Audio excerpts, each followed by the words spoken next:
fait, je vais parler de la chose que je déteste faire le plus, mais que je fais le plus depuis que j'ai commencé cette aventure d'entrepreneuriat, c'est chercher de l'argent. Lié chez les sponsors, chez les investisseurs et chez les clients. J'adore réaliser des choses, mais je n'aime pas l'argent. Et pourtant, j'ai dû sortir de cette, enfin, aller vers cette zone d'inconfort pour faire en sorte que ça marche. Alors, Mnimdet Larke. Donc, on est 2004. Je mets le décor. Esprit. Wartlibdet Esprit. Au fait, je fais partie de la première promotion Esprit. On n'était que 30. L'Umut Barkal, là, ils sont 10 000.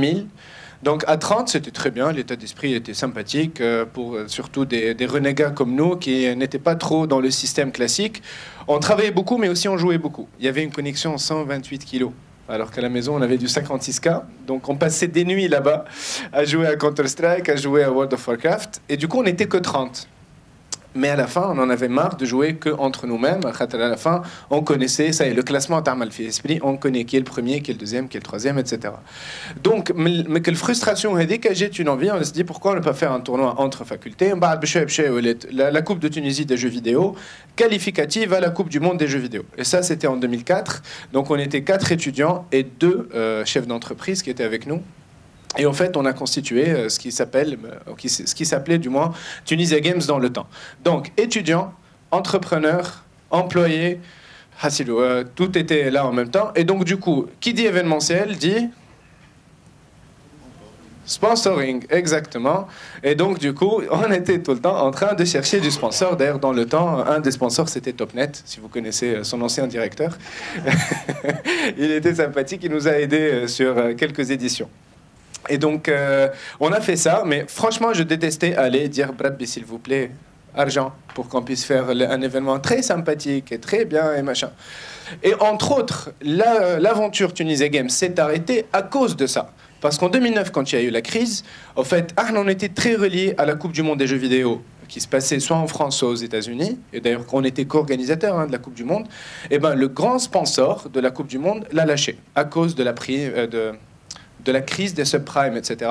Et donc, du coup, effet boule de neige, on se retrouve avec un budget divisé par 4 en Tunisie, ce qui était juste impensable à faire. 2008, 15 000 personnes, 250 PC, campagne de communication à 250 000 dinars. Impossible. On va faire une petite pause de 1 à 2 années, qui dure jusqu'à maintenant d'ailleurs, et on va reprendre quand les choses vont être mieux. Sauf que il y a eu un ras-le-bol. Franchement, été 2008, je me rappelle très très bien, j'étais là avec mes autres associés et les gens qui étaient autour de nous, même des gamers et de la communauté. On était là à dire, easy, pourquoi on dépend le contenu, Counter-Strike, j'ai Valve, ou World of Warcraft, j'ai Blizzard, ou le flou, j'ai les sponsors. Et nous, en fin de compte, quelle est notre vraie valeur? C'est de coordonner entre tout ce beau monde. Et on crée notre propre valeur. Viens, on développe du contenu. Vu que nous des consoles, c'est pas possible. La seule chose qu'on est capable de faire, c'est faire du jeu. Et donc, du coup, j'ai proposé à ma fameuse ancienne équipe de faire ensemble une nouvelle boîte qui fait du jeu vidéo. Bon, personne n'a voulu être dedans, vu qu'on avait galéré de ce qu'il y avait avant. Mais voilà quoi. Donc, de 2009 jusqu'à 2011, il y avait la grosse aventure de constituer la première équipe, d'essayer de faire le premier dossier pour lever des fonds, voilà, exactement, parce que tout simplement, quand on parle de produits, on n'est pas en train de vendre directement, donc il faut quand même que la petite étincelle, Tunisia Games, soyons très clairs, c'était bien, on faisait des choses très très bien, de très gros budgets, mais voilà quoi, on est l'étape de rentabilité. Donc, bien entendu, j'ai essayé, vous avez vu la vidéo, donc j'ai essayé de faire appel à un de ces mécanismes qui existent là, donc ayant de l'expérience, sachant vendre, on avait des budgets jusqu'à 450 000 dinars jusqu'à la dernière année. Donc, je suis parti voir une de ces banques avec des conseillers, machin, business plan, avec une étude de machin et tout. Elle était là sur son bureau. Aslema madame, aslema oulidi. Le dossier sur le truc. Alors, madame, ça c'est un dossier pour faire une société qui va faire du jeu vidéo. Jeu vidéo. PlayStation. Et dans ma tête, ça y est, film. Elle a compris, c'est génial. Au moins, la première barrière, elle a été dépassée.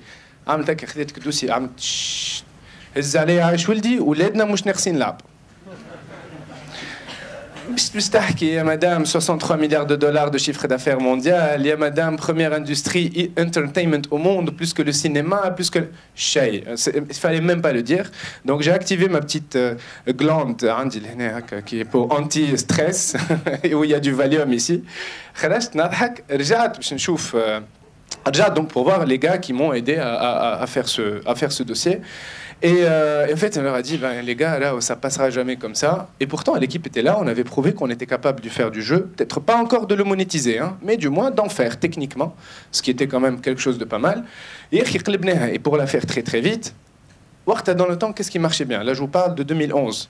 En même temps, on était dans une période assez compliquée. À ce moment-là, qu'est-ce qui marchait? C'était les sociétés qui faisaient du site web, ou tout ce qui est web, ou elle, tout ce qui est architecture, enfin on va dire 3D pour l'architecture. Un jeu vidéo fait de la 3D et fait de la programmation web, quoi, si on veut bien. Donc, le dossier en croisant le doigt que ce ne soit pas la même dame, ou du moins que c'est elle qu'elle ne me reconnaisse pas, pour lui proposer une société qui fait du développement de sites web et de la 3D pour l'architecture. À ce moment-là, ah ouais, c'est génial, 3D architecture, on comprend. C'est génial. Et en cours de route, la grosse idée d'une des personnes qui était dans le conseil pour nous donner l'argent pour commencer cette aventure-là a dit, mais attendez, vous allez faire du code, vous allez faire de la 3D. Pourquoi ne pas faire du jeu vidéo? Merci, mais on n'y avait pas pensé. Donc c'est une histoire vraie. Et à partir de là, grâce à la bonne idée du monsieur qui était dans le conseil, qui nous a donné l'argent pour démarrer, on a créé Digital Mania qui fait du jeu vidéo. Et depuis, on n'a pas arrêté non plus d'essayer de lever de l'argent. D'ailleurs, aujourd'hui, je suis là. Hein. Il y a quelques années, j'étais en train de présenter devant Simad aussi pour lever de l'argent de chez lui. Il n'a pas accepté.